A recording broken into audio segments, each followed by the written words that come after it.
So I came out today because I've been doing some thinking. And one of the things that I really thought about and kind of had some epiphanies on. For years, I've had a YouTube channel and I've never really done anything with it. And I'm thinking to myself, geez, maybe that's kind of a mistake. Maybe I should do something with my YouTube channel. So with that being said, I am going to try to start creating some content, considering I already do it anyway, but I don't really film anything. So we're going to come out with what I have and more or less try to, just view some things, film some things, film some projects. I came out and did a couple of photographs today, which I'll have in this video for you guys, but show you how beautiful and scenic things are, this time of year, in my area. And a couple of things that stood out to me was, this reflection here in the water and just how beautiful that could be.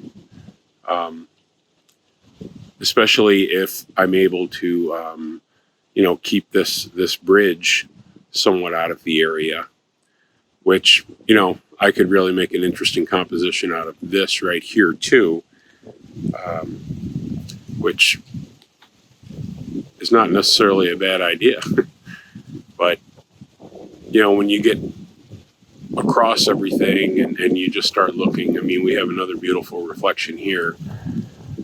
So, it's just very scenic, very, just more or less a beautiful place to see.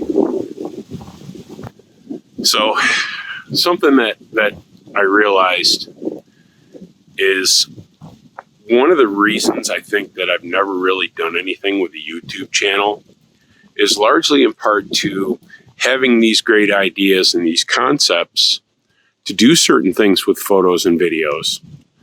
But on the backside of it, it's like, and I think this is where this video will kind of go. It's like, you have to have a team. You have to have a team of people. And, despite the fact that I have, had some ideas, one of the things that I find really interesting is I've had ideas about going to photograph dogs in shelters, try to get things adopted. And, people that I had been discussing that with all, everybody was all up and high on the thought of actually, doing that. But when it came time to actually do the work, put the work into, photographing shelter dogs. And when I say photograph, I'm not just talking take pictures. I'm talking about bringing in studio lights and really creating dramatic imagery of these dogs and really showing what these dogs were all about.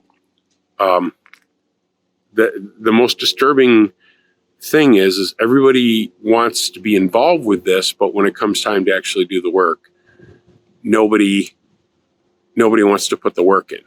And believe me, if you think photography isn't work, it is.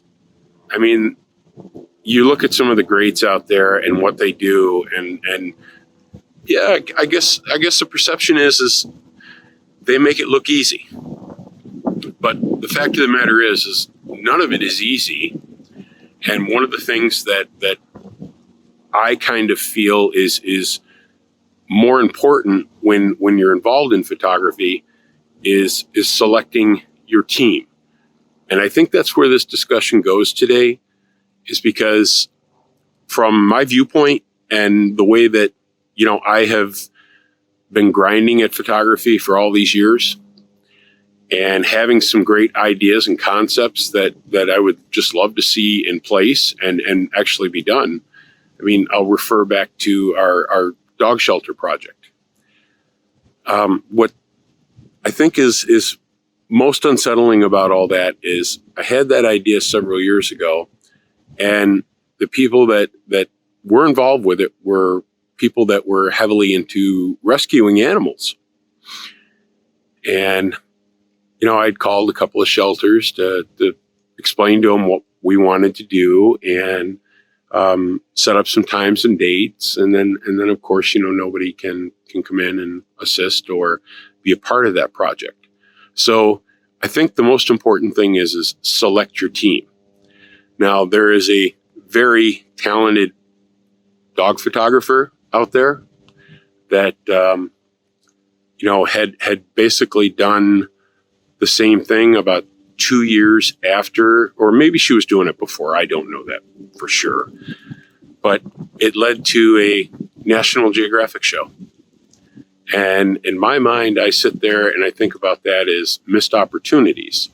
And I think more disturbing than anything else is when you follow up with people and let them know that this is what happened. I think that they realize that it's missed opportunity. Problem is people never learn their lesson. And to this date, there's opportunities, things to be involved with.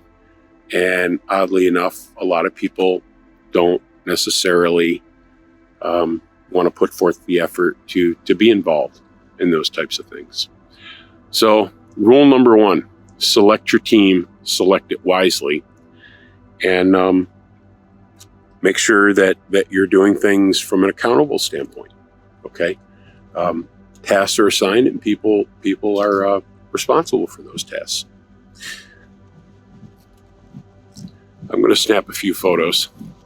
We'll come back and talk about those compositions in a minute. See what you think.